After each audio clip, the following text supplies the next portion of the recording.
Hello everyone, welcome to my channel. आज मैं आपको सिखाने वाली हूँ रेजिस्टेंस बैंड के यूज से आप अपने वेट को कैसे कम कर सकते हो घर पे रह के। तो चलिए शुरू करते हैं आज का वीडियो शुरू करने से पहले आप मेरे चैनल को सब्सक्राइब करना ना भूलें। रेजिस्टेंस बैंड जो है वो आपकी क्वालिटी ऑफ मूवमेंट को एनहांस करता है। जब आप रेजिस्टेंस बैंड यूज करोगे तब आपकी जो मसल है वो through out the time tension में रहते हैं, स्ट्रेस में रहते हैं, इसीलिए उनकी जो क्षमता है वो बढ़ जाती है। अब वेट लॉस आपको सिर्फ पेट पे फैट है उसको कम करने के लिए कोई एक्सरसाइज तो है नहीं, इसीलिए आपको होल बॉडी एक्सरसाइजेस करने ही पड़ेंगे। अब मैं आपको बताती हूँ कि कितने टाइप के रेजिस्टेंस बैंड होते हैं। सबसे पहले मेरे पास जो है जिसका ओपन एंड है वो है थेरेपी बैंड, आप इसे यूज कर सकते हो। दूसरा है स्मॉल बैंड जो कि कंप्लीट सर्कल में होता है, आप इसे भी यूज कर सकते हो। और तीसरा जो है वो है विथ हैंडल। तो वैरायटी ऑफ रेजिस्टेंस बैंड है, आप किसी का भी चयन कर सकते हो और आप उसे इस्तेमाल में ला सकते हो। सबसे पहले करेंगे पल्स स्क्वाट्स। पल्स स्क्वाट्स के लिए आपको ये वाला रेजिस्टेंट बैंड जो है वो यूज करना पड़ेगा। बाकी जो दो रेजिस्टेंट बैंड है आपको उसको बांधना पड़ेगा, तो आप घबराइए मत, उससे भी हो ही जाएगा। ठीक है, तो अभी रेजिस्टेंट बैंड को क्या करना है, आपको इस तरीके से जो है दोनों पैरों के बीच से लेना है और इस तरीके से घुटने के ऊपर इसको प्लेस करना है। ठीक है, अब कलर के हिसाब से भी रेजिस्टेंट बैंड जो है वो डिफाइन होता है। जैसे कि डिफरेंट कलर है तो उसका जो टाइट रहता है वो ज्यादा रहता है, तो जितना टाइट रहेगा उतना आपको मसल का जो है उतना स्ट्रेंथ लगाना पड़ेगा। ये थोड़ा सा पतला है और तो ये थोड़ा सा इजी जाएगा, तो आप आपके हिसाब से आप चूज कीजिए। ठीक है, अब आपको लेना है इस तरीके से दोनों पैरों में आपकी कंधे की जितनी लंबाई है उतना डिस्टेंस। हल्का सा पैर जो है, पैर मतलब टोस, वो आउटसाइड पॉइंट करना है, घुटने सॉफ्ट रखने हैं, बैक स्ट्रेट रखना है। दोनों हाथ आप क्रॉस शोल्डर पे रख सकते हो, सामने रख सकते हो, लूज छोड़ सकते हो, आपके ऊपर है। लंबी सांस लेते हुए आपको इस तरीके से अप टू 45 डिग्री या 60 डिग्री एंगल तक जाना है। मैं आपको साइड व्यू दिखाती हूँ तो ज्यादा ईजी रहेगा। ठीक है, इस लेवल पे जाना है। अब आपको कंप्लीटली स्क्वाट नहीं करना है, ये नहीं करना है, इस लेवल पे जाना है। ठीक है, अब अप टू 15 या 30 सेकेंड्स आप जो है इस तरीके से पल्स स्क्वाट्स परफॉर्म कीजिए। सिर्फ हिप जो है वो अप एंड डाउन होना चाहिए, ज्यादा नीचे नहीं, इस तरीके से अप एंड डाउन नहीं। 45 डिग्री एंगल वहीं रुकना है एंड अप एंड डाउन करना है। बैक स्ट्रेट रहेगा, ब्रीथ इन ब्रीथ आउट करते रहें। अप टू 30 सेकेंड्स, 45 सेकेंड्स आपकी कैपेसिटी के हिसाब से आपको परफॉर्म करना है। And relax. अब ये करना है आपको 2 से 3 सेट में। बिटवीन द सेट्स आपको ब्रेक लेना है, 15 to 20 सेकेंड आप रेस्ट ले सकते हो। ठीक है, अब आपको करना है इसी स्क्वाट्स का वेरिएशन। इस तरीके से आप जो है पैर वाइड कर सकते हो, सुमो स्क्वाट्स परफॉर्म कर सकते हो। Go down and up. Back straight, chest up, chin up, push your hip back, पीछे हिप को ढकेलना है और नीचे जाना है up to 90 degree angle.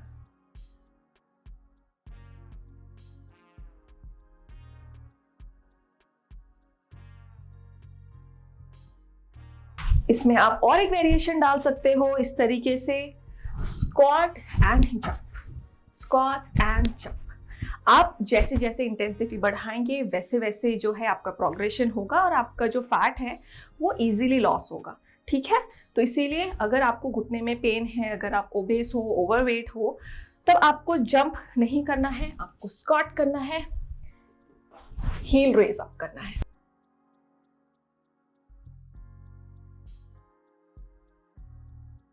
Alright, तो मैंने इतने सारे स्क्वाट्स के वेरिएशन दिखा दिए, आपको जो अच्छा लगे आप उसे पिक कीजिए और रेगुलरली परफॉर्म कीजिए। अब करते हैं सेकेंड एक्सरसाइज जो कि आपके हैमस्ट्रिंग मसल के लिए होगा, वो है डेडलिफ्ट। ठीक है, उसके लिए क्या करेंगे आप, सबसे पहले रेजिस्टेंट बैंड ले लीजिए। अब मैंने जो लिया है वो थेरेपी बैंड है, दूसरे वाले छोटे वाले से भी हो जाएगा, कोई दिक्कत नहीं है। इस तरीके से जो है आप अपने पैरों के नीचे रख ले और पैरों में आप सबसे पहले गैप ले ले, शोल्डर विद डिस्टेंस। दोनों हाथों से आप एंड को पकड़े, पीठ सीधी रखें, घुटने जो हैं उसको हल्का सा पीछे की तरफ ढकेलें, बैक स्ट्रेट रखिए, लंबी सांस लें, एक्सेल करते हुए ऊपर।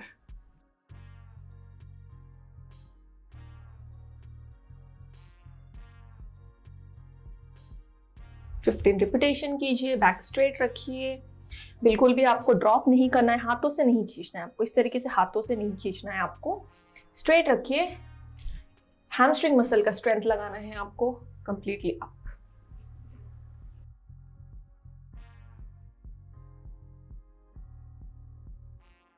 धीरे धीरे रेंज बढ़ाएं, अपने लिमिट्स को पुश कीजिए एंड परफॉर्म कीजिए। रिलैक्स। नेक्स्ट एक्सरसाइज है सीटेड रो। सीटेड रो जो आपके बैक मसल के लिए काम करेगा, बैक फैट को रिड्यूस करने को हेल्पफुल रहेगा। तब आपको लेना है इस तरीके से जो है अपना रेजिस्टेंट बैंड, मैंने विथ हैंडल वाला यूज किया है, ठीक है। इस तरीके से पैरों के तलवे से आप रख लो सबसे पहले रेजिस्टेंट बैंड को, ठीक है। अब ये थोड़ा सा लूज है, फिर भी मैं आपको बताती हूँ किस तरीके से करना है। पीठ सीधी रखनी है और इस तरीके से जो है एल्बो को पीछे की तरफ खींचना है, बैक मसल को आप स्क्वीज कीजिए कंप्लीट। इस तरीके से इमेजिन कीजिए कि पीछे आपके पीठ में बॉल है और आपको उसको स्क्वीज करना है। Chest up, chin up and perform.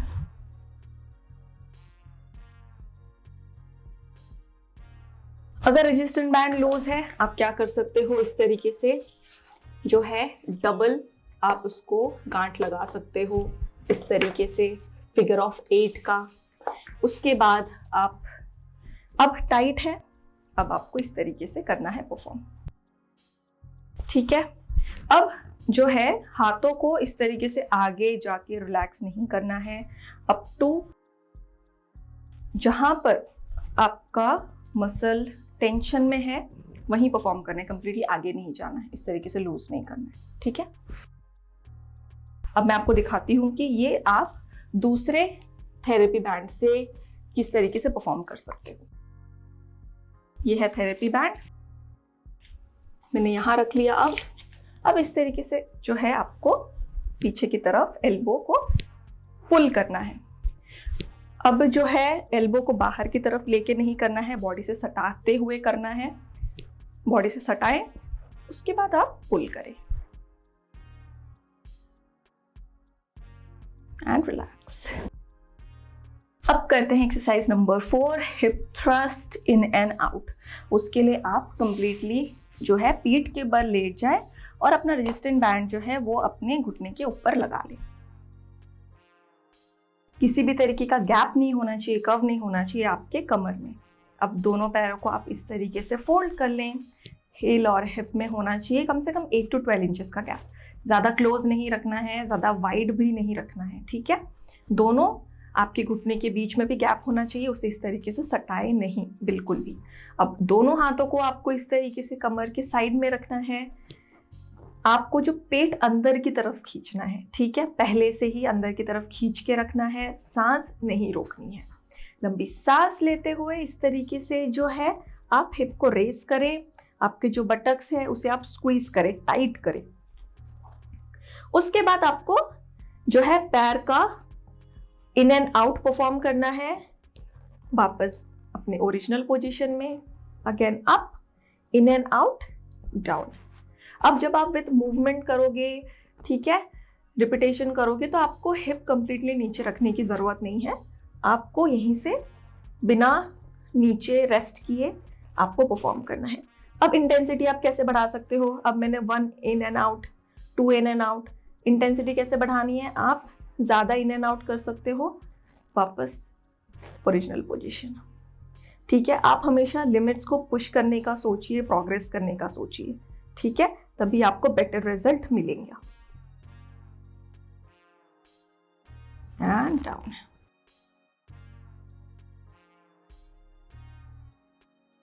अब करते हैं 5th एक्सरसाइज अपर बॉडी के लिए।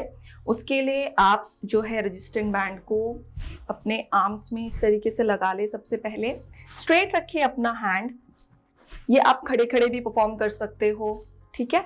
लंबी सांस ले और इस तरीके से जो है आपको hands in and out perform करना है, ठीक है। इस तरीके से आपके आर्म स्ट्रांग होंगे, शोल्डर में जो डेल्टॉइड मसल है वो स्ट्रांग होगा, चेस्ट स्ट्रांग होगा और वहां का जो फैट है वो भी कम होने लगेगा, ठीक है। ब्रीथ इन ब्रीथ आउट करना है कंप्लीट। चेस्ट अप, चिन अप रखें, एकदम भी आपको जो है कोहनी को फोल्ड नहीं करना है, इस तरीके से नहीं करना है, स्ट्रेट हैंड्स रखना है, उसके बाद से परफॉर्म करना है। अब इसमें दूसरा क्या वेरिएशन है वो मैं दिखाती हूँ आपको। मैंने अब थेरेपी बैंड लिया है, उसको अपने हिसाब से जो है कितना टाइट रखना है, रेजिस्टेंट बैंड कितना लंबा है, उस हिसाब से आप कंफर्टेबल पोजीशन ले, स्ट्रेट हैंड रखिए और इसको आउटसाइड खींचे, पुल कीजिए आप अपने रेजिस्टेंट बैंड को। ऑलराइट, कैपेसिटी के हिसाब से कीजिए। सबसे पहले तो आपको 15 रिपीटेशन करना ही है, वो तो बेसिक है, और 3 सेट या तो आप 3 से 4 सेट कर सकते हो, उस पर भी निर्भर करता है कि आपका कितना कैपेसिटी है, ठीक है। तो इस हिसाब से आपको परफॉर्म करना है। अब करते हैं अपना आखिरी एक्सरसाइज जिसका नाम है modify pushups with a resistance band. अब मैंने लिया है ये वाला स्मॉल वाला रेजिस्टेंस बैंड, उसको इस तरीके से जो है आप अपने बाइसेप ट्राइसेप तक ले जाओ, आप ऊपर चढ़ा लो आप उतना, और ये होना चाहिए आपके डायरेक्ट चेस्ट के सीधाई, ठीक है। अब सबसे पहले आप मॉडिफाई पुशअप का पोजीशन ले लो, दोनों हाथ में आपका शोल्डर विद डिस्टेंस होना चाहिए, आपका रेजिस्टेंट बैंड आपके डायरेक्ट चेस्ट पे होना चाहिए, ठीक है। आपकी पीठ जो है स्ट्रेट है, हिप ना बाहर की तरफ ना अंदर की तरफ, स्ट्रेट है। लंबी सांस ले, नीचे जाए, एक्सेल करते हुए ऊपर, ठीक है। अब रेजिस्टेंट बैंड जो है ये वो आपका काम हल्का सा इजी कर देता है, क्योंकि जब आप नीचे जाते हो रेजिस्टेंट बैंड आपको ऊपर ढकेलता है।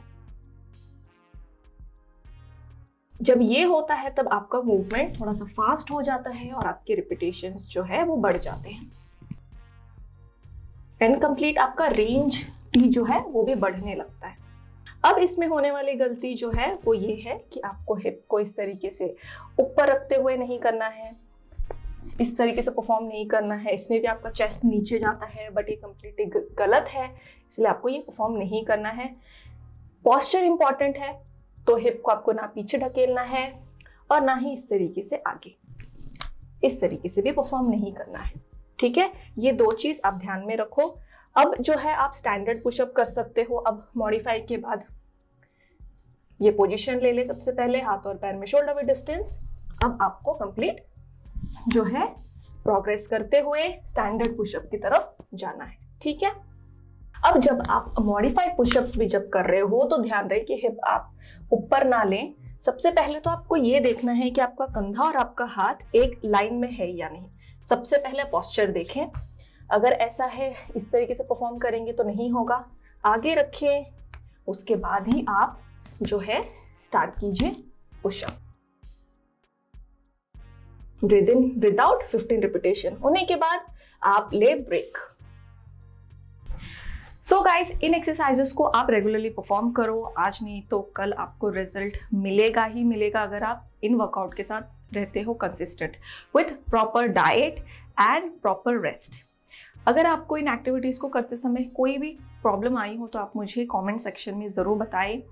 वीडियो पसंद आया हो तो लाइक कीजिए, सब्सक्राइब कीजिए। तब तक के लिए stay fit and Allah Shah.